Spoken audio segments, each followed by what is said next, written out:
From PSI to CAS to robotics, does it improve PROMs or longevity? So what's been the drivers for moving from the standard conventional mechanical knee alignment using conventional jigs to NAV, PSI, and now to robotics? Well, it's really to improve the precision of the bony cuts and the implant positioning. There is evidence that 30% of conventionally positioned joint replacements have greater than 3 degrees malalignment of the hip, knee, ankle index. And with the robotics and the NAV, there's the opportunity to also get a good idea of your ligament balancing so that that's reproducible and can be measured. There is also a proposed side benefit that not instrumenting the femur will mean it will lead to reduced bleeding, and the fact that you are using in certain robotic devices, you can only use saws within a well-defined envelope, that it will reduce soft tissue trauma. But ultimately, it's as I talked about in my last lecture about the elusive 20% of patients who are dissatisfied with their joint replacement, that in some way we'll be able to improve implant survivorship and get better patient outcomes. So navigation has been around since the 1990s. This was superseded really in the 2020s with the introduction of 3D printing with patient-specific cutting guides. Robotics has actually been around for a lot longer than you think, and Robodoc, which is the first, it's a completely active system, but that's been around since 1986. But obviously in the latest iteration, we've got far more options and the type of robotic system that we can use. And there are other systems that have also been developed to improve positioning and balancing, accelerometer and handheld devices. But all of these new technologies come with significant increased costs and, if you want to change, a learning curve. So as I said, all robots are not the same. There are the active devices which will do everything with an element of autonomy, and then the passive, which are no more than a navigated guide. And then in between that, there are the interactive. I've put it here for completeness, teleoperated, but really that's the remote Da Vinci type robot model, which I'm not aware of anyone using anything like that in orthopedics. Because we can now accurately perform and plan our cuts, it's also meant to an expansion in novel alignment techniques. And we had a lecture before which mentioned kinematic alignment, but kinematic alignment is not just one philosophy. In with that, there are hybrid alignment systems where you can have restricted mechanical alignment, adjusted mechanical alignment. I even found a paper on restricted inverse mechanical alignment. So all of this becomes very, very complicated. And because of this difference in robotic systems and implant philosophies and alignment philosophies, there's a lot of heterogeneity in the literature, and that makes it very difficult to interpret. Most of the studies, as was been mentioned by previous speakers, are small, and as such, we're looking at systematic reviews. But again, because of the heterogeneity, meta-analyses are restricted. And this is a technology that's still evolving. So whilst we're getting papers that are looking at 5-6 year results, the technology has already evolved since then, making them a little bit obsolete. So accuracy. It is a definite fact that computer-assisted surgery is more accurate than conventional techniques.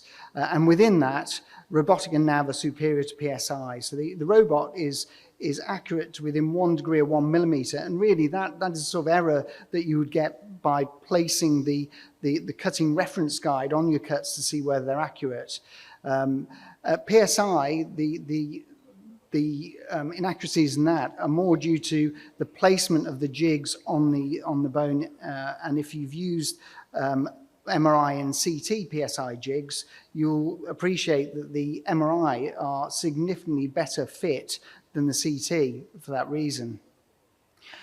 But it's not only the coronal and sagittal planes that the robot is accurate in reproducing the cuts for. It can also been shown to improve rotation alignment of the tibial trace. Now we have accuracy within 6 degrees of freedom in terms of our bony cuts and implant positioning.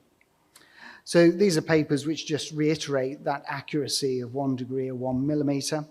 Safety. So the papers, there's broad agreements that there's no evidence of significantly increased complications with NAV or robotic surgery.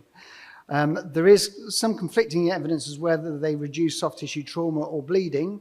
One analysis, which I'll present later, shows an increased evidence of post-operative anemia, but a reduced transfusion rate, which is sort of counterintuitive. Interestingly, you'd think that if you had better position, better balanced knee, there'd be less numbers of manipulations or stiffness following robotic surgery, though this isn't the case. The incidence of stiffness appears to be approximately the same as conventional techniques. And with NAV or robotics, you've also got potentially unique complications associated with pin sites, be that fracture, infection, or neurovascular injury. And certainly on the femoral side, there's a move to placing the femoral tracker pins into the metaphyseal bone rather than into the diaphyseal bone for that reason. And you also have to be aware that reports do show conversion rates which vary from 1 to 12% in the literature. So it's not as though you can throw your mechanical jigs away completely. Cost. So as I said, this new technology comes with significant increased cost. There may be additional imaging. There are disposables, be that the trackers, be that the pins that you're using. There's an increased theatre time, which I'll come to, and there's a learning curve. That learning curve in one paper is put for proficiency, 7 to 11 cases. That's bringing your theatre time down. Interestingly, there's no learning curve for getting accuracy of your bony cuts. They're reproducible from day one with this. It's just in terms of improving getting slicker at the surgical technique. But then when it comes to true mastery of the technique, people are saying somewhere between 20 and 80 cases.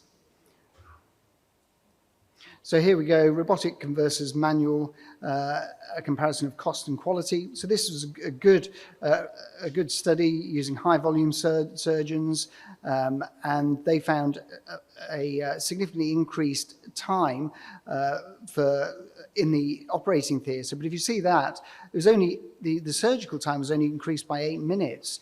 There was a much greater increase in the OR time, and that's partly because of setup of the robot, and this was the Mako system. And they estimated that in total, the cost to treat was in this about $3,000 US more for the robot over a conventional manually implanted joint replacement. Outcomes. So we've got similar complications, we've got increased cost, we've got a good safety profile. Are there increased better outcomes? Well, there's no convincing evidence of improved patient satisfaction or significantly improved clinical outcomes.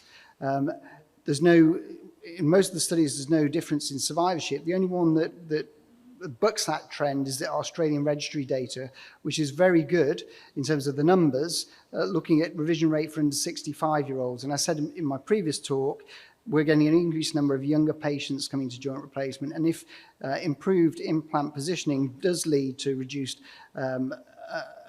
revision rates in that group, then that would be a benefit potentially.